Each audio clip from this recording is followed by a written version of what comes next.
Hello friends, இன்னைக்கு நீங்கள் பார்க்க போகிற படத்தோட பேர் ஹீட் வேவ். 2009 வெளியான ஒரு எரோட்டிக் ட்ராமா. படத்தோட ஆரம்பத்திலேயே இந்த படத்தோட ஹீரோயினான ஜிசைலை காமிக்கிறாங்க. ஜிசைலுக்கு 52+ வயசு ஆகுது. வீட்டுக்குள்ளே என்ட்ரான ஜிசைலுக்கு பாத்ரூம்குள்ளே யாரோ குளிச்சுட்டு இருக்க சத்தம் கேட்க ஒரு நிமிஷம் அவங்க பயந்து போயிடுறாங்க. மெதுவாக நடந்து வந்து கதவை ஓப்பன் பண்ணால் பாத்ரூம்குள்ளே இந்த ஜிசைலோட 20 வயசு காதலன் குளிச்சுட்டு இருக்கான். என்னது, 52 வயசு கிழவிக்கு 20 வயசு காதலனா அப்படின்னு தானே கேட்குறீங்க? இந்த படத்தோட ஸ்டோரியே அதுதாங்க. அந்த 20 வயசு காதலனோட பேரு யானிக்கு. காதலனை பார்த்ததும் அவங்க முகத்தில் அப்படி ஒரு சந்தோஷம். ஏதோ ஒரு காம ஃபோர்ஸு இவங்களை பாத்ரூமை நோக்கி இழுக்க, அதுக்கப்புறம் என்ன, பாத்ரூமுக்குள்ள 2 பேரும் மங்களம் பாடுறாங்க. 52 வயசுனாலும் இந்த அம்மா உடம்ப கச்சிதமாக வச்சிருக்கு. இப்போ ஒரு ஃப்ளாஷ்பேக்கில் எப்படி ஜிசைலும் யானிக்கும் அறிமுகமானாங்க அப்படின்னு இந்த படத்தோட கதையை ஸ்டார்ட் பண்ணுறாங்க. அதாவது யானிக்கு ஒரு டிபார்ட்மெண்டல் ஸ்டோர் வந்திருக்கான். அங்கே இந்த 52+ வயசான ஜிசைலை அவன் பார்க்குறான். பார்த்த முதல் பார்வையிலேயே அவனுக்கு காதல் தீ பற்றிக்குது. இந்த யானிக்கு ஒரு பழக்கம் இருக்குது. எங்கே போனாலும் ஏதோ ஒரு பொருளை திருடிடுவான். அந்த நோய்க்கு ஏதோ பேர் சொல்கிறாங்க. அப்படிப்பட்டவன் இந்த ஜிசைல் ஒரு சோஷியல் ஒர்க்கரு. ஜிசைலும் அவனை பார்க்குறாங்க. நல்லா அட்ராக்டிவாக இருக்கான் அப்படின்னு அவங்க மனசுக்குள்ளப்படுது. அந்த சமயத்தில் தான் கேஷ் கவுண்டரில் ஏதோ சத்தம் கேட்க பொருள் வாங்கிட்டு இருந்த ஜிசைல் என்னன்னு எட்டி பார்க்குறாங்க. இந்த யானிக்கு இருக்கான்ல, அவன் ஏதோ பொருளை திருடி இருக்கான் அப்படின்னு சொல்லி அவனை செக்யூரிட்டி கார்டு பிடிச்சி வைக்க, பையனை பார்த்தா பாவமாக இருக்கேன்னு சொல்லிட்டு ஜிசைல் தான் அந்த பொருளுக்கான பணத்தை கொடுத்து அவங்கக்கிட்ட மன்னிப்பு கேட்டு அவனை எப்படியோ மீட்டு வெளியே கொண்டு வராங்க. அங்கெல்லாம் திருடுனா தூக்கி உள்ளே போட்டுருவானுங்க. இந்த மாதிரி திருட்டெல்லாம் பண்ணிட்டு ஜெயிலுக்கு போனேன்னா அவன் வாழ்க்கையே கெட்டு போயிடும் அப்படின்னு அவனுக்கு அறிவுரை சொல்கிறாங்க. ஆனால் அவன் அதை நான் சந்தோஷமாக தான் செய்கிறேன் அப்படிங்கிறான். அப்போ தான் தெரிய வருது, தன்னை அறியாமையே ஏதாவது ஒரு பொருளை போகிற இடத்துல திருடிட்டு வந்துடுவான். தன்னை காப்பாற்றினதுக்கு நன்றின்னு சொல்லிட்டு அவன் கையில் இருக்கிற ஸ்வீட் பாக்ஸை கொடுக்குறான். என் வீடு பக்கத்தில் தான் இருக்குது, வாங்களேன் ஒரு காஃபி சாப்பிட்லாம் அப்படின்னு கூப்பிட, முகம் தெரியாத ஸ்ட்ரேஞ்சர் வீட்டுக்கெல்லாம் நான் வரமாட்டேன் அப்படின்னு சொல்லிட்டு இவங்க கிளம்ப முற்பட, அந்த சமயத்தில் இவங்க பர்ஸு கீழே விழுகுது. ஜென்டில்மேனாக யானிக்கு தான் அந்த பர்ஸை எடுத்து கொடுக்குறான். ஆனால் ஜிசேலுக்கு யானிக்கோட பழக்க வழக்கம் பிடிக்கல. இதெல்லாம் என்ன சொன்னாலும் திருந்தாத ஜென்மம் அப்படின்னு நினச்சிட்டு அங்கேருந்து கிளம்புறாங்க. வீட்டுக்கு போனதுக்கு அப்புறம் தான் அவங்களோட கூற்று எந்த அளவுக்கு உண்மை அப்படின்னு தெரியுது. ஜிசேலோட ஐடி கார்டை காணோம், அந்த யானிக்கு தான் திருடி இருக்கிறான் அப்படிங்கிறது அவங்களுக்கு புரியுது. இவனுக்கு போய் உதவி செஞ்சனே அப்படின்னு மண்டையில் அடிச்சுக்கிறாங்க. அதே சமயத்தில் யானிக்கு வீட்டில் ஜிசேலோட ஐடியை வச்சு அவங்க அட்ரஸை கண்டுபிடிச்சிட்டான் அவன். மறுநாள் காலையில் ஜிசேலோட கணவர் இறந்துட்டாரு அப்படிங்கிற செய்தி வருது. கணவரும் இவங்களும் பல வருஷமாக பிரிஞ்சு வாழ்ந்துட்டு இருக்காங்க. வேற வழி இல்லையே, போய்த்தானே ஆகணும் அப்படின்னு சொல்லிட்டு கணவரோட ஃபியூனரலுக்கு ஜிசேல் வராங்க. அவங்களுக்கு தோளுக்கு மேலே வளர்ந்த ஒரு பையனும் பொண்ணும் இருக்காங்க. துக்கம் விசாரிக்கிறதுக்கு சொந்த பந்தங்கள்லாம் நிறையா வந்திருக்க. அங்கே கணவரோட நண்பர் ஒருத்தர் கணவரை பற்றி ஆகா ஓகோன்னு புகழ்ந்து பேசிகிட்டு இருக்காரு. ஆனால் அவர் பேசுகிறது எதுவுமே ஜிசேலோட மனசை டச் பண்ணவே இல்லை. ஏன்னா அவர் கணவரை பற்றி ஜிசேலுக்கு ரொம்ப நல்லா தெரியும். இந்த அம்மாவுக்கு துரோகம் பண்ண காரணத்தினால தான் கணவனை பிரிஞ்சு போயிருப்பாங்க. அப்படிப்பட்ட கணவன் இருந்தா என்ன செத்தா என்ன அப்படிங்கிற மாதிரி தான் அவங்க நின்றுட்டு இருக்காங்க. அந்த சமயத்தில் ஜிசேல் வெளிவர அங்கே தூரத்தில் காரில் யானிக்கு காத்துட்டு இருக்கான். ஆக்சுவலாக அவன் தான் உங்கள் ஐடி என்கிட்ட இருக்குது, எங்கே கொண்டு வரணும் அப்படின்னு கேட்டு இங்கே வந்திருப்பான். வெளிவந்த ஜிசேலும் அவங்ககிட்ட இருந்து ஐடி கார்டை வெடுக்குன்னு பிடுங்குறாங்க. திருட்டு ராஸ்கல், எங்கிட்டவே புத்தியை காமிக்கிறியான்னு 4 அப்பு அவனை அப்புறாங்க. அவனும் அடி வாங்கிக்கிறான். அப்புறம் என்ன நினச்சாங்களோ தெரியல, யானிக்க கட்டி பிடிச்சி தேம்பி தேம்பி அழுக ஆரம்பிச்சிடுறாங்க. கணவன் இறந்துட்டா அப்படிங்கிற துக்கம் ஒரு பக்கம், மனசுக்குள்ள ஒரு மாதிரியான தனிமையான எண்ணம், இதெல்லாம் சேர்ந்து அவங்கள அழுக வச்சிருச்சு. அவங்கள ஆதரவாக கட்டி பிடிச்ச யானிக்கு அவங்கள பத்திரமா கொண்டு வந்து காருக்குள்ளே உட்கார வைக்கிறான். தண்ணி குடிங்க அப்படின்னு அவங்களுக்கு தண்ணி கொடுக்குறான். என்னமோ தெரியல, ஜிசேலுக்கு யானிக்கு கிட்ட எல்லாத்தையும் சொல்லணும் போல தோணிருக்கு. அதனால புருஷன் தனக்கு பண்ண துரோகத்தை எல்லாத்தையும் சொல்லி அழுகிறாங்க. அவங்கள இறுக்கமாக கட்டி பிடிச்ச யானிக்கும், உங்களுக்கு எப்போ எது வேணும்னாலும் என்ன கூப்பிடுங்க, உங்களுக்கு ஆதரவாக நான் இருக்கேன் அப்படிங்கிறான். யானிக்கோட ஆதரவு அவங்க மனசுக்கு ரொம்ப சந்தோஷமா இருக்க அவனை இன்னும் இறுக்கி கட்டி பிடிக்கிறாங்க. இதுதான் சாக்குன்னு சொல்லி அந்த பையபுள்ள நச்சுன்னு அவங்க உதட்டிலேயே ஒன்று வச்சிட்றான். இதை ஜிசைல் கொஞ்சம் கூட எதிர்பார்க்கல. ஆனாலும் எதிர்க்கல. அவங்க மனசுக்குள்ள சட்டுன்னு ஒரு சுய உணர்வு, யாராவது பார்த்துருவாங்களோ அப்படின்னு அந்த ஜாக்கிரதை உணர்வு அவங்க மனசுக்குள்ள சட்டுன்னு காரை விட்டு வெளியே வந்துடுறாங்க. அவங்க நினச்ச மாதிரியே அம்மாவை தேடிட்டு பொண்ணு வெளியே வர்றா. பொண்ணு வெளியே வந்ததை பார்த்ததும் ஜிசேலுக்கு பக்குன்னு இருக்கு. ஒருவேளை இங்கிருந்து பார்த்தா நம்ம அவனை முத்தம் வச்சதெல்லாம் தெரிஞ்சிருக்குமோ அப்படின்னு குனிஞ்சு கார் கண்ணாடியை பார்க்குறாங்க. ஆனால் நல்ல வேளை உள்ளே இருக்கிறது வெளியிருந்து பார்க்க முடியல. இருந்தாலும் காரவே திரும்பி திரும்பி பார்த்துட்டு பொண்ணு கூட வீட்டுக்குள்ளே போயிடுறாங்க. மறுநாள் கணவனோட ஃப்ரெண்டு ஒருத்தர் நேற்று மீட் பண்ணியிருப்பார்ல, அவரு ஒரு லெட்டரை கொண்டு வராரு. உங்கள் கணவர் இதை கொடுக்க சொன்னார் அப்படின்னு சொல்லி கொடுக்குறாரு. அதில் பார்த்தீங்கன்னா ஜிசேலோட கணவர் ஒரு மன்னிப்பு கடிதம் எழுதியிருக்காரு. நான் உனக்கு துரோகம் பண்ணினது மிகப்பெரிய தவறு தான், என்னை மன்னிச்சிடு அப்படின்னு எழுதியிருக்காரு. ஆனாலும் அந்த துரோகத்தை இத்தனை வருஷமாக தாங்கிட்டு இருந்த ஜிசேலுக்கு ஏனோ அந்த மன்னிப்பு கடிதம் அவங்களுக்கு சமாதானம் ஆகலை. சில நாட்களுக்கு அப்புறம் யானிக் அவங்களுக்கு ஃபோன் பண்ணுறான். ஆனால் ஜிசேல் அவனோட காலை பிக் பண்ணவே இல்லை. தொடர்ந்து அவாய்ட் பண்ணிகிட்டே இருக்க அவனும் ரொம்ப நேரமாக தொடர்ந்து கால் பண்ணிகிட்டே இருக்கான். அந்த சமயத்தில் தான் ஜிசேலோட தங்கச்சி ஜிசேலுக்கு பிரேக்ஃபாஸ்ட் எடுத்துகிட்டு உள்ளே வராங்க. கதவை திறக்கிறது யானிக்கு தான் அப்படின்னு நினச்சிட்டு கையிலிருந்து துப்பாக்கியை எடுத்து அங்கேயே நில்லு அப்படின்னு மிரட்ட, அக்கா துப்பாக்கியும் கையுமா நிற்கிறத பார்த்து தங்கச்சி ஒரு செகண்ட் பயந்து போயிடுறா. நான் யாரோ திருடங்க வராங்கன்னு நினச்சி பயந்துட்டேன், சரி உள்ளவா அப்படின்னு அவளை உள்ளே கூட்டிகிட்டு போகிறாங்க. அந்த சமயத்தில் தான் கணவரோட அந்த மன்னிப்பு கடிதத்தை பற்றி பேசுகிறாங்க. தங்கச்சிக்காரி திரு திருன்னு முழிக்கிறா. ஏன்னா புருஷன் துரோகம் பண்ணினதே இந்த தங்கச்சி கூட சேர்ந்து தான். இதுவரைக்கும் ஜிசேலுக்கு தங்கச்சி தான் தன் புருஷனோட செட்டப்பு அப்படின்னு தெரியாது. இங்கிருந்து விட்டா போதுண்டா சாமி அப்படின்னு தங்கச்சிக்காரி வேக வேகமாக அங்கிருந்து கிளம்பி போயிடுறா. ஜிசேல் அன்னைக்கு ஒரு பியூட்டி பார்லருக்கு போகிறாங்க. முடிஞ்ச வரைக்கும் அவங்க வயசை எவ்வளவு குறைக்க முடியுமோ அவ்வளவு குறைக்கிற மாதிரியான மேக்கப் போடுங்க அப்படின்னு சொல்ல அவங்களும் அப்படியே பண்ணுறாங்க. யானிக்கு கண்டிப்பாக இங்கே வருவான் அப்படின்னு ஜிசேலுக்கு தெரியும். அவங்க எதிர்பார்த்தது போல் அவனும் வர்றான். ஏன்னா இவங்க தான் அவனோட ஃபோனை கம்ப்ளீட்டாக அவாய்ட் பண்ணிகிட்டே இருந்தாங்களே, அதனால் கண்டிப்பாக இவங்கள ஃபாலோ பண்ணிட்டு வருவான்னு தெரியும். அதே போல் அவனும் வரான். வெளியே நின்றுட்டு இவங்களுக்கு சைகை கொடுக்குறான். 2 பேரும் சைகையிலேயே பேசிக்கிறாங்க. 5 மணிக்கு ஒரு குறிப்பிட்ட இடத்துக்கு வர சொல்லி அவனும் சொல்ல இவங்களும் சரின்னு சம்மதிக்கிறாங்க. யானிக்கு அவ்வளவு சந்தோஷம். அவன் 52 வயசு காதலி கூட முதல் முறையாக டேட்டிங் போகிறான். அதனால் பக்கத்தில் இருக்கிற ஒரு துணி கடைக்கு போய் புதுசாக ட்ரெஸ் எடுக்கிறான். அவனுக்கு தெரியாமல் அவனை ஃபாலோ பண்ணிட்டு இருந்த ஃப்ரெண்ட்ஸு அந்த கடைக்குள்ளே வந்து அவனை பார்த்து ஆச்சரியப்படுறாங்க. ஏன்னா யானிக்கு இந்த மாதிரி ட்ரெஸ் எல்லாம் பண்ண மாட்டான், ரொம்ப கேஷுவலாக தான் இருப்பான். அவன் ஏதோ காதலில் விழுந்துட்டான் அப்படின்னு புரிஞ்ச அவனுங்களும் அவனை கிண்டல் பண்ணுறானுங்க. ஆனால் அதே சமயத்தில் அவனுக்கு நல்ல ட்ரெஸ்ஸை சூஸ் பண்ணுறதுக்கு ஹெல்ப் பண்ணுறாங்க. ஒரு பெரிய பொக்கை எடுத்து பின்னாடி கட்டிட்டு ஜிசேலை பார்க்குறதுக்காக சைக்கிளில் வேக வேகமாக அங்கேருந்து கிளம்பி அவங்க சொன்ன இடத்துக்கு வர்றான். வீட்டில் ஜிசேல் பார்த்தீங்கன்னா அவங்களும் அவனை மீட் பண்ணுறதுக்கு ரொம்ப ஆவலாக பயங்கரமாக மேக்கப் எல்லாம் போட்டு புதுசாக ட்ரெஸ் எல்லாம் போட்டு ரெடி ஆகிட்டு இருக்காங்க.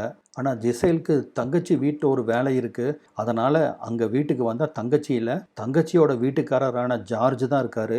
அந்த ஜார்ஜுக்கும் ஜிசேல் மேலே ரொம்ப நாளாக ஒரு கண் இருக்குது. உன் ட்ரெஸ்ஸு சூப்பர், நீ சூப்பர் அப்படி இப்படின்னு அவங்கள பயங்கரமாக வர்ணிக்கிறான். 2 பேரும் பேச ஆரம்பித்து மணிக்கணக்காகுது. எப்படியோ ஒரு கட்டத்தில் அவங்ககிட்ட இருந்து தப்பிச்சுட்டு யானிக்கு அவங்களுக்காக வெயிட் பண்ணிருக்கிற இடத்துக்கு வராங்க. ஜிசேல் வரவுக்காக அந்த ரோட் சைடில் யானிக்கு ரொம்ப நேரமாக காத்துட்ருக்கான். இவனுக்கு தெரியாமையே இவன் ஃப்ரெண்ட்ஸ் இவனை ஃபாலோ பண்ணிட்டு ஒரு ஓரமாக ஒளிஞ்சு பார்த்துட்ருக்கானுங்க. அடுத்தது என்ன நடக்க போகுது அப்படின்னு. அவளை பார்த்ததும் அவன் ஃப்ரெண்ட்ஸுகளுக்கெல்லாம் அதிர்ச்சி ஆகுது. என்னடா நம்ம பையன் ஒரு பழுத்த பழத்துக்காக இப்படி அலையிறான் அப்படின்னு. இவனுக்கு பழமே பிடிக்காதே, காய் தானே சாப்பிடுவான் அப்படின்னு அவனுக்கு அதிர்ச்சி அடைகிறானுங்க. ஆனால் யானிக் பார்த்தீங்கன்னா ஜிசேலை பார்த்த உடனே ஏதோ ஐஸ்கிரீமை பார்த்த குழந்தை மாதிரி சந்தோஷப்படுறான். எனக்கு உங்களை அப்படி பிடிச்சது இப்படி பிடிச்சது, நீங்கள் இல்லாமல் நான் இருக்க முடியாது, நான் நல்லா முடிவு பண்ணிட்டேன், நீங்கள் தான் என் வாழ்க்கையில் வேணும், நான் உங்களை நல்லா பார்த்துக்குவேன் அப்படி இப்படின்னு ஏகப்பட்ட வசனமெல்லாம் பேச இதெல்லாம் கேட்டு ஜிசேலுக்கு சிரிப்பு தான் வருது. என்ன ட்ரெஸ் இது கோமாளி மாதிரி அப்படின்னு சொல்லி அவனை கிண்டல் பண்ண இதனால் கடுப்பான யானிக்கு அவன் போட்டிருந்த கோட்டை கழட்டுறான். அப்போவும் அவங்க அவனை கிண்டல் பண்ணி நிறுத்தாமல் சிரிக்கிறாங்க. அவன் பேசினது எல்லாம் ஜிசேல் பெருசாக எடுத்துக்கல, விளையாடுறான் போல் இருக்குது அப்படின்னு நினச்சிட்டாங்க போல் இருக்குது. திரும்பவும் அவனை கிண்டல் பண்ண சட்டைக்கட்டையெல்லாம் கழட்டி வீசிட்டு பனியனோட கோபமாக சைக்கிள் அங்கேருந்து கிளம்பிடுறான். கோபத்தில் நேராக அவனோட கேர்ள் ஃப்ரெண்டு வீட்டுக்கு தான் வர்றான். அடப்பாவி, கேர்ள் ஃப்ரெண்டு வச்சுட்டுமாடா இந்த பழத்து பின்னாடி அலையிற. ஜிசேல் கொடுத்த நோஸ்கட்டால் கடுப்பில் இருந்தவன் தேவையில்லாமல் அவன் கேர்ள் ஃப்ரெண்டு கூட சண்டை பிடிக்க அவள் கோவத்தில் இவன் ரூமை விட்டு போயிடுறா. அன்னைக்கு நைட்டு ஃபுல்லாக ஜிசேலுக்கு யானிக்கோட ஞாபகமாகவே இருக்குது. அவங்க எதையும் ரொம்ப பாரமாக இருக்கிற மாதிரி ஃபீல் பண்ணுறாங்க. மறுநாள் காலையில் விடிஞ்சதுமே யானிக்கு வேலை செய்கிற அந்த இடத்துக்கு போய் பார்க்குறாங்க. அன்னைக்கு அவன் வேலைக்கு வரலன்னு சொல்லிடுறாங்க. அவன் வீட்டு அட்ரஸை கேட்டு பார்க்குறாங்க, யாருக்கும் தெரியலன்னு சொல்லிடுறாங்க. ரொம்ப டிசப்பாயிண்ட் ஆகி வீட்டுக்கு திரும்புகிறாங்க. வீட்டுக்கு வந்தவங்க செடிகளுக்கெல்லாம் தண்ணி பாய்ச்சிட்டு வீட்டுக்குள்ளே வர வீட்டு பாத்ரூம்குள்ளேருந்து தண்ணி ஓடுற சத்தம் கேட்குது. அப்படின்னா பாத்ரூம்குள்ளே யாரோ இருக்கிறாங்க அப்படின்னு அவங்களுக்கு தெரிய வர பயந்தே போயிடுறாங்க. அப்படியே மெதுவாக வீட்டுக்குள்ளே நுழைஞ்சு பாத்ரூமுக்குள்ள யாரு அப்படின்னு கதவை தள்ளி பார்த்தவங்களுக்கு அடுத்த வினாடி முகம் 1000 வாட்ஸ் லைட்டு மாதிரி பிரைட் ஆகுது. ஏன்னா யாரை தேடி போயிருந்தாங்களோ அந்த யானைக்கு இவங்க வீட்டு பாத்ரூம்குள்ளே குளிச்சுட்டு இருக்கான். அவனை பார்த்த உடனே ஒரு ஸ்ட்ரேஞ்சான ஃபீலிங் இவங்களுக்கு ஏற்படுது. அவனோட கவர்ச்சி இவங்களை சுண்டி இழுக்க அப்புறம் என்ன துணிமணியெல்லாம் கழட்டி போட்டுட்டு பாத்ரூம்குள்ளே போய் 2 பேரும் ரொம்ப நேரத்துக்கு நலுங்கு வைக்கிறாங்க. அந்த சமயத்தில் பார்த்தீங்கன்னா ஜிசேலோட பையனும் பொண்ணும் அம்மாவை பார்க்கறக்காக வீட்டுக்கு வராங்க. வீட்டுக்குள்ளேருந்து ஏதோ சத்தம் வர பையனும் பொண்ணும் அடிச்சு பிடிச்சி வீட்டுக்குள்ளே ஓடி வராங்க. ஜிசேல் பார்த்தீங்கன்னா இப்போ தான் நான் குளிச்சுட்டு வெளியே வர்றேன், என்ன விஷயம் அப்படின்னு கேட்டுட்டு எதுவும் நடக்காத மாதிரி அவங்க படபடப்பையெல்லாம் மறைச்சிட்டு கேஷுவலாக வந்து நிற்கிறாங்களாமா. ஆனால் அதுக்குள்ளே யானைக்கு வீட்டு கொல்லப்புறமா குதிச்சு அங்கேருந்து ஓடி போயிடுறான். வந்த மகனும் மகளும் நம்ம நைட் எங்காவது டின்னருக்கு போகலாமா அப்படின்னு சொல்ல, போகலாமே, நான் குளிச்சாச்சு, ரெடியாக தான் இருக்கேன் அப்படின்னு அம்மாவும் சொல்கிறாங்க. நான் போய் 2 நிமிஷத்தில் ரெடி ஆகிட்டு வந்துடுறேன்னு சொல்லிட்டு பொண்ணு பாத்ரூம்குள்ளே வரும்போது அங்கே ஜிசேலோட அண்டர்வேரை பார்க்குறா. என்னது இது, ஆம்பளையோட அண்டர்வேர் அம்மாவோட பாத்ரூம்குள்ளே இருக்குதே அப்படின்னு அந்த அண்டர்வேரை எடுத்து பார்த்தவ அதிர்ச்சி அடைகிறா. ஹாலில் அம்மா உட்காந்துருக்க, அம்மா கிட்ட ஏதோ பேசிகிட்டு இருக்கா. ஆனால் அவங்க நினப்பெல்லாம் யானைக்கு மேலேயே இருக்குது. பாத்ரூம்குள்ளே அவன் கொடுத்த புது சுகம் அவங்கள மெய் மறக்க வச்சிருச்சு. அதை பற்றியே திங்க் பண்ணிட்டு இருக்காங்களே ஒழிய பையன் என்ன பேசுகிறான்னு கூட அவங்களுக்கு தெரியல. கம்ப்ளீட்டாக யானிக்கோட நினைவுகளில் முழுகிட்டாங்க. திரும்பவும் மறுநாளே யானிக்கு ஜிசேல் ஃபோன் பண்ணிடுறாங்க. ஒரு குறிப்பிட்ட குளத்துக்கு பக்கத்தில் வர சொல்கிறாங்க. அவன் எப்பவுமே சீக்கிரம் வந்துடுவான், இவங்க வழக்கமாக லேட்டாக தான் போவாங்க. அதனால் அரகுர துணியோட அந்த குளத்து மேட்லேயே அவன் தூங்கி போயிடுறான். ஜிசேல் வந்து அவன் பேரை சொல்லி கத்தவும் தான் அவன் முழிக்கிறான். என்ன இப்படி அரையும் குறையுமா படுத்துட்டு இருக்க, யாராவது பார்த்தா நம்மளை என்ன நினைப்பாங்க அப்படின்னு ஜிசேல் பயப்பட, எதுக்கும் பயந்துக்காதீங்க, நான் இருக்கேன், நான் பார்த்துக்கிறேன் எல்லாத்தையும் அப்படின்னு அவங்கள கன்வின்ஸ் பண்ணுறான். அதுக்கப்புறம் குளத்துக்குள்ளே 2 பேரும் இறங்கி குளிக்க ஆரம்பிக்கிறாங்க. அதோடு மட்டும் இல்லாமல் அவனை வீட்டுக்கு கூப்பிட்டு அவனுக்கு காஃபி கொடுக்குறாங்க. 2 பேரும் ஜிசேலோட பெட்டில் போய் படுத்துட்டு ரொம்ப நேரம் ஏதேதோ பேசிட்டு திரும்பவும் உறவில் ஈடுபடுறாங்க. இப்போ பார்த்தீங்கன்னா அவங்களோட இந்த உறவு நாளுக்கு நாள் அதிகமாயிட்டே போயிட்டுருக்கு. காஃபி ஷாப்பில் மீட் பண்ணுறாங்க, அந்த குளத்துக்கரையில் மீட் பண்ணுறாங்க. ஜிசேல் வீட்லேயே 2 பேரும் சந்திச்சுக்கிறாங்க. அன்னைக்கு கூட அப்படி தான் காஃபி ஷாப்பில் 2 பேரும் மீட் பண்ணிக்கிறாங்க. அந்த சமயத்தில் தான் 2 பேரும் காமம் முத்தி போக அது காஃபி ஷாப்பு, நிறையா பேர் அங்கே உட்காந்துருக்காங்க அப்படிங்கிறத கூட மறந்து இந்த 52 வயசு கிளவி அந்த 20 வயசு பையனுக்கு அங்கேயே நச்சுன்னு ஒரு உதட்டில் முத்தம் கொடுக்குறா. இந்த சத்தத்தை கேட்டு அங்கிருந்து அத்தனை பேர் இவங்களை திரும்பி பார்க்குறாங்க. அதுக்கப்புறம் தான் இந்த அம்மாவுக்கு உணர்வே வருது, ஐயோ நம்ம தப்பு பண்ணிட்டோமே அப்படின்னு சொல்லிட்டு தர்ம சங்கடமாக ஃபீல் பண்ணவங்க அங்கேருந்து ஓடியே போகிறாங்க. நம்மளை சுற்றி நிறையா பேர் இருக்கிறாங்க அப்படிங்கிறதவே ஜிசேல் மறந்துட்டாங்க. அந்த அளவுக்கு அந்த பையன் மேலே காமத்தில் கட்டுண்டு போய் கிடக்குறாங்கன்னு தான் சொல்லணும். ஜிசேலை பின்தொடர்ந்து யானிக்கும் அவங்க வீட்டுக்கு வர்றான். அவன்கிட்ட நம்ம பண்ணுறதெல்லாம் தப்பு, இதை நம்ம நிறுத்திடணும் அப்படிங்கிற மாதிரி ஜிசேல் பேச, யானிக்கோ மற்றவங்களை பற்றி ஒரி பண்ணிக்காதீங்க, உங்கள் மனசு என்ன சொல்லுதோ அதன்படி நடந்துக்குங்க, என் மனசு உங்களை தான் கேட்குது, அதே போல் உங்களுக்கும் என் மேலே அட்ராக்ஷன் இருக்குன்னு எனக்கு தெரியும், ஸோ நம்ம மற்றவங்களை பற்றி பெருசாக ஒரி பண்ணிக்க வேண்டாம் அப்படின்னு சொல்லிட்டு இருக்கிற அந்த சமயத்தில் அந்த ஜார்ஜ் இருக்கான் இல்லையா, ஜிசேலோட தங்கச்சி வீட்டுக்காரரு, அவன் வீட்டுக்கு வர்றான். ஜிசேல் என்ன பண்ணுறா அப்படின்னு பார்த்துட்டு போகிறதுக்காக வந்ததா சொல்கிறான். இந்த சமயத்தில் யானைக்கு போய் ஒரு இடத்துல ஒளிஞ்சுக்கிறான். வந்தவன் ஏதோ பாய் ஃப்ரெண்டு கேர்ள் ஃப்ரெண்டு கிட்ட பேசுகிற மாதிரி ஜிசேல் கிட்ட ரொம்ப ரொமான்டிக்காக ஓவராக பேசுகிறான். ஜிசேலும் யானிக்கு அங்கே ஒளிஞ்சிருக்கானே, இந்த விஷயம் ஜார்ஜுக்கு தெரியக்கூடாது அப்படிங்கிறதால மௌனமாக இருக்கா. ஆனால் அதை அட்வான்டேஜாக எடுத்துக்கிட்ட ஜார்ஜு ஜிசேலுக்கும் நம்ம மேலே இன்ட்ரெஸ்ட் இருக்குது அப்படின்னு நினச்சிக்கிட்டு அவள் பக்கத்தில் ரொம்ப நெருங்கி வந்து கிஸ் பண்ணுறான். அப்போவும் ஜிசேல் ரொம்ப அமைதியாக இருக்க, ஒளிஞ்சிட்டு இருந்து இதையெல்லாம் பார்த்துட்டு இருந்த யானிக்கு கோபம் வருது. கதவை திறந்துட்டு ரூமுக்குள்ளே வர்றான். யானிக்கை பார்த்ததும் ஜார்ஜ் அதிர்ச்சி அடைஞ்சிட்றான். அப்படின்னா நீ தனியாக இல்லை, யாரோ கூட அஃபேர் வச்சிருக்க இல்லை அப்படின்னு கேட்டுட்டு ஜார்ஜ் ஜிசேல் கிட்ட கோவிச்சுட்டு போக, யானிக்கும் ஜிசேல் கிட்ட கோவப்படுறான்.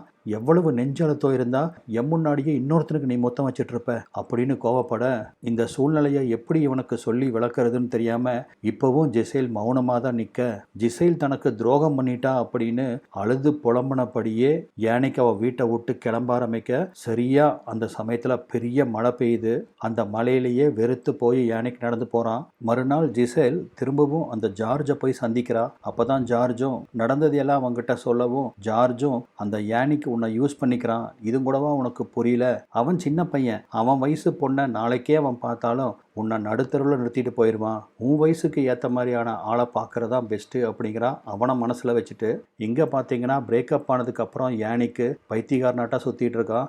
வேற ஒரு டிபார்ட்மெண்டல் ஸ்டோரில் போய் வழக்கம் போல் அவன் திருட, இந்த தடவை அவனை காப்பாற்றுறதுக்கு ஜிசைல் பக்கத்தில் இல்லை, அதனால் பிடிச்சி உள்ளே போட்டுறானுங்க. இந்த விஷயம் அவங்க ஃப்ரெண்ட்ஸ் மூலமாக ஜிசேலுக்கு தெரிய வர ஸ்டேஷனுக்கு வந்து அவனுக்கு ஜாமீன் கொடுத்து வெளியெடுக்கிறா. ஆனால் ஜிசேலுக்கு இன்னும் யானிக்கு மேலே கோபம் போகலை. யானிக்கு அவளை காரில் அங்கேருந்து கூட்டிகிட்டு போக அவள் கோபமாக இருக்கிறத பார்த்து யானிக்கும் மன்னிப்பு கேட்குறான். ஆனால் மன்னிப்பு மட்டும் கேட்டால் பத்தாது அப்படின்னு சொல்லிட்டு காரை ஒரு ஓரமாக நிறுத்திட்டு 2 பேரும் உதட்டோட உதட்ட ஒத்தி எடுத்துக்கிறாங்க. அன்னைக்கு ஈவினிங் பார்த்தீங்கன்னா ஒரு லோக்கல் பார்ட்டி. ஜிசேல் கவர்ச்சியாக ட்ரெஸ் பண்ணிட்டு அந்த பார்ட்டிக்கு வந்திருக்காங்க. அந்த பார்ட்டிக்கு யானிக்கும் வர்றான். அவனை இங்கே பார்த்தது ஜிசேலுக்கு பிடிக்கல. ஏன்னா அவன் கைகாலை வச்சுட்டு சும்மா இருக்க மாட்டான், எப்படி இருந்தாலும் இவங்களை வந்து நோண்டுவான். இது தேவையில்லாமல் மற்றவங்களோட அட்டென்ஷன் எல்லாம் கிரியேட் பண்ணும் அப்படின்னு அவனை தவிர்க்க பார்க்குறாங்க. யானிக்கோட ஃப்ரெண்ட்ஸ் மூலமாக ஜிசேலோட மேட்டர் எல்லாம் யானிக்கோட கேர்ள் ஃப்ரெண்டுக்கும் தெரிஞ்சிருக்கு. அதனால் பர்பஸாகவே அவள் ஜிசேலை கேவலப்படுத்துகிறா. உன் வயசுக்கெல்லாம் 20 வயசில் ஒரு காதலன் தேவையா அப்படிங்கிறா. எல்லாம் தொங்கி போகிற வயசில் உனக்கு காதல் தேவையா அப்படின்னு மேலும் மேலும் ஜிசேலை அவமானப்படுத்த, அந்த அவமானத்தை தாங்கிக்க முடியாமல் ஜிசேல் அங்கேருந்து கிளம்ப யானிக்கு அவங்கள போக வேண்டாம் அப்படின்னு நிறுத்த ட்ரை பண்ணுறான். அவங்க கோபமாக அங்கேருந்து கிளம்புறாங்க. அந்த சமயத்தில் தான் ஓடி வந்த யானிக்கும் அவங்கள பிடிக்க பார்க்குறான். ஆனால் அவன் கையில் சிக்காமல் ஜிசேல் ஓடி போய் காரில் ஏறி கிளம்பி போக அந்த இடத்துக்கு ஜிசேலோட தங்கச்சி வர்றா. எதுக்குடா அக்கா இப்படி ஓடுறான், இந்த பையன் எதுக்கு அவங்கள துரத்துறான் அப்படின்னு அவளும் யோசிக்கிறா. அப்போ தான் யானிக்கோட ஃப்ரெண்ட்ஸ் மூலமாக விஷயத்தை தெரிஞ்சுக்கிட்டவ பயங்கரமாக அதிர்ச்சி அடைகிறா. நம்ம அக்காவா இது அப்படின்னு. யானிக்கும் அவன் சைக்கிளில் பின்தொடர்ந்து ஜிசேலோட வீட்டுக்கு வர்றான். ஆனால் உள்ளே வரல, வாசல்லையே நிற்கிறான். ஜிசேல் அவனை கண்டுக்காமல் உள்ளே போயிடுறாங்க. உள்ளுக்குள்ளே பார்த்தீங்கன்னா ஜிசேலோட பொண்ணும் பையனும் இவங்களுக்காக காத்திருக்க, எங்கம்மா போயிட்டு வரீங்க, நாளைக்கு அப்பாவோட அஸ்தியை கரைக்கணும், உங்களுக்காக நாங்கள் வெயிட் பண்ணிட்டு இருக்கோம், நீங்கள் எங்கே போனீங்க அப்படின்னு கேட்க அம்மா மௌனமாக இருக்கா. தன் பொண்ணுக்கு தன் மேலே சந்தேகம் வந்துருச்சோ அப்படின்னு கொஞ்சம் பயப்படுறாங்க. ஏன்னா அவள் பொண்ணு தான் ஏற்கனவே பாத்ரூமில் யானிக்கோட அண்டர்வேரை பார்த்துருக்காளே, அதனால் அம்மா ஏதோ தப்பு பண்ணுறா அப்படிங்கிறது அவளுக்கு புரியுது. மறுநாள் ஜிசேல் அவங்க தங்கச்சி வீட்டுக்கு போகிறாங்க. 2 பேரும் பெருசாக ஒன்றும் பேசிக்கல. ஏன்னா அக்கா இந்த வயசில் இன்னொரு சின்ன பையனை காதலிக்கிறா அப்படின்னு தெரிஞ்சு தங்கச்சிக்கு ரொம்ப அப்செட்டாக இருக்குது. அப்போ தான் ஜிசேல் என்ன சொல்கிறாங்கன்னு பார்த்தீங்கன்னா, நமக்கு கெடுதல் பண்ணுறவங்க வெளியிருந்து வரதில்லை, நம்ம வீட்டுக்குள்ளே இருக்கிறவங்களே நம்மளுக்கு கெடுதல் பண்ணுறாங்க அப்படின்னு சொல்லவும் எங்க அக்காவுக்கு எல்லா விஷயம் தெரிஞ்சு போச்சோ அப்படின்னு தங்கச்சிக்காரி பயந்துக்கிறா. அதே சமயத்தில் ஜார்ஜ் ஜிசேல் கிட்ட பேசினதையும் தங்கச்சி கிட்ட சொல்கிறாங்க. எல்லாத்தையும் கேட்ட தங்கச்சிக்கு கூட்டி கழிச்சு பார்க்கும்போது அக்காவுக்கு அந்த சின்ன பையன் கூட அஃபேர் கண்டிப்பாக இருக்குது. அந்த சமயத்தில் தான் பொண்ணு உள்ளே வர்றா. அவள் வரவும் அக்கா தங்கச்சிக்கு 2 பேரும் வேற ஏதோ டாபிக் பேச ஆரம்பிக்க, அம்மாவை உத்து பார்த்த பொண்ணுக்கு அவங்க ஏதோ மறைக்கிறாங்கன்னு தெரியுது. என்ன விஷயமா இருந்தாலும் என்கிட்ட ஓப்பனாக சொல்லுங்கம்மா, மறைக்காதீங்க அப்படின்னு அவள் கேட்குறா. முந்திட்டு சித்தியும் உங்கள் அப்பாவை நினச்சி அம்மா ரொம்ப அப்செட்டாக இருக்காங்கம்மா அப்படின்னு சொல்ல, யார் எங்கள் அம்மா அப்பாவை நினச்சி அப்செட்டு இருக்கும் அப்படின்னு நக்கலாக சொல்கிறா. அந்த சமயத்தில் தான் ரூமுக்குள்ளே யாரோ வரதை 4 பேரும் பார்க்குறாங்க. அதாவது ஜிசேலு, அவங்க தங்கச்சி, ஜிசேலோட பொண்ணு, பையன். பார்த்தா பின்னாடி யானைக்கு வந்து நிற்கிறான். இதை பார்த்ததும் பையன் யார் இவன் அப்படின்னு கேட்கவும் ஜிசேல் பதில் சொல்கிறதுக்கு முன்னாடியே யானிக்கும் நான் உங்கள் அம்மாவோட காதலன் அப்படிங்கிறான். தங்கச்சிக்கு ஏற்கனவே இந்த விஷயம் தெரியும். தலையை கவுத்தி பேசாமல் உட்காந்துருக்க. மகளுக்கும் அம்மா யார் கூடவோ அஃபேரில் இருக்கா அப்படின்னு தெரியும். அவளும் மௌனமாக இருக்கா. இந்த விஷயத்தை பற்றி இத்தனை நாள் தெரியாமல் இருந்தவ மகன் மட்டும்தான். என்னம்மா அது அப்படிங்கிற அதிர்ச்சியா. அது ஒன்றும் இல்லைப்பா, அது என்னோட கிளைண்ட்டு, அவன் மென்டலாக கொஞ்சம் அன்ஸ்டேபிள், அவனை கொஞ்சம் கேர் எடுக்கலைன்னா அவன் கடிச்சு வச்சிருவான் அப்படின்னு சொன்னவங்க அங்கே இருக்க வேண்டாம் அப்படின்னு சொல்லிட்டு வீட்டை விட்டு வெளியே வர்றாங்க. அவங்களுக்கு பின்னாடியே யானிக்கும் வெளியே வர வீட்டுக்குள்ளே இந்த 3 பேரும் என்ன நடக்குது அப்படின்னு தெரியாமல் ஒருத்தர் முகத்தை ஒருத்தர் கேள்விக்குறியாக பார்த்துக்கிறாங்க. யானிக்கு பின்னாடியே வரதை பார்த்த ஜிசேல், இப்போ உனக்கு திருப்தியா, என் குடும்பத்து முன்னாடியே மானத்தை வாங்கிட்டியே, இதுதான் நம்ம உறவுக்கு நீ கொடுக்குற மரியாதையா அப்படின்னு அவனை பார்த்து கத்துறாங்க. ஆனால் யானிக்கோ நீ எனக்கு துரோகம் பண்ணவோ அதை மறந்துடாத அப்படின்னு சொல்லி அவங்க கூட சண்டைக்கு பாயிறான். அந்த சமயத்தில் ஒரு மரத்துக்கு பின்னாடி இதை எல்லாத்தையும் முகத்தில் ஒரு விதமான திருப்தியோட ஜார்ஜ் பார்த்துட்டு இருக்கான். அப்பாடா 2 பேரும் சண்டை பிடிக்கிறாங்க, இனி பிரிஞ்சிருவாங்க, அவள் எனக்கு தான் அப்படிங்கிற சாட்டிஸ்ஃபிகேஷன் ஜார்ஜோட முகத்தில் தெரியுது. மறுநாள் ஜிசேல் கணவரோட அஸ்தியை கரைக்கிறதுக்காக அந்த குளத்துக்கு அக்காலும் தங்கச்சியும் போகிறாங்க. அந்த சமயத்தில் தான் போட்டில் உட்காந்துட்டு இருந்த தங்கச்சியும் இதுக்கு மேலே தன்னால் மறைக்க முடியாது அப்படின்னு புரிஞ்சுக்கிட்டு அக்கா கிட்ட மன்னிப்பு கேட்குறா. உன் புருஷன் கூட கள்ள உறவில் இருந்தது நான் தான் அப்படின்னு சொல்லவும் இதை கேட்ட ஜிசேலுக்கு காலுக்கடிய பூமியே வழுக்கிற மாதிரி ஒரு ஃபீலிங்கு. அடி பாவி, நீ என் சொந்த தங்கச்சி, நீயேவா எனக்கு துரோகம் பண்ண, அப்படின்னு அதிர்ச்சி அடைகிறாங்க. ஆமாக்கா, இன்னைக்கு நேற்று இல்லை, உனக்கு கல்யாணமான அன்னையிலிருந்தே எங்களுக்குள்ள ஒரு தப்பான உறவு ஓடிட்டு தான் இருந்துச்சு. அவர் உனக்கு புருஷனாக இருக்கிறத விட எனக்கு தான் புருஷனாக இருந்தார் அப்படின்னு சொல்லி தேம்பி தேம்பி அழுகிறா. ஆனால் ஜிசேலால் இந்த துரோகத்தை தாங்கிக்கவே முடியல. அப்படின்னா என் புருஷன் முழுசாக உனக்கு தான் சொந்தம் அப்படின்னு அவள் அஸ்தியை தூக்கி தங்கச்சியோட தலையிலேயே கொட்டி விடுறா. இதனால் நிலை தடுமாறி தங்கச்சி அந்த குளத்துக்குள்ளே விழுக அதை பற்றி கவலைப்படாமல் போட் எடுத்துட்டு ஜிசேல் கரைக்கு வந்துடுறா. எப்படியோ தட்டு தடுமாறி நீந்தி தங்கச்சியும் கரைக்கு வந்துடுறா. கோவமாக வீட்டுக்குள்ளே போன ஜிசேல் அங்கே ஏதோ சத்தம் கேட்குறத பார்த்து நிற்கிறா. அங்கிருந்த ஜார்ஜ் யானிக்கா பிடிச்சி வச்சுட்டு, இவன் தான் உங்கள் அம்மாவோட வாழ்க்கையை கெடுத்த அவள் 20 வயசு பாய் ஃப்ரெண்டு அப்படின்னு ஜிசேலோட பசங்க கிட்ட சொல்ல, இதை பார்த்து கடுப்பான ஜிசேலு பக்கத்தில் ஒரு கோடாரி இருக்கும், அதை தூக்கிட்டு வர்றா. இப்போ அவனை நீ விடலைன்னா உன்னை ஒரே போட்டுருவேன் அப்படின்னு கத்தவும் அதை பார்த்து ஜார்ஜ் பயந்து போய் யானிக்க விட்டுறான். இந்த விஷயத்த கேட்டு பையனும் பொண்ணும் அதிர்ச்சி அடையவாங்கன்னு பார்த்தா அவங்க முகத்தில் இப்போதான் ஒரு சந்தோஷமே தெரியுது. அவனுக்கு 20 வயசோ 60 வயசோ அம்மா அவளுக்கு சந்தோஷம் தரக்கூடிய ஒரு துணையை தேர்ந்தெடுத்துட்டா அப்படிங்கிற திருப்தி அவங்க முகத்தில் தெரியுது.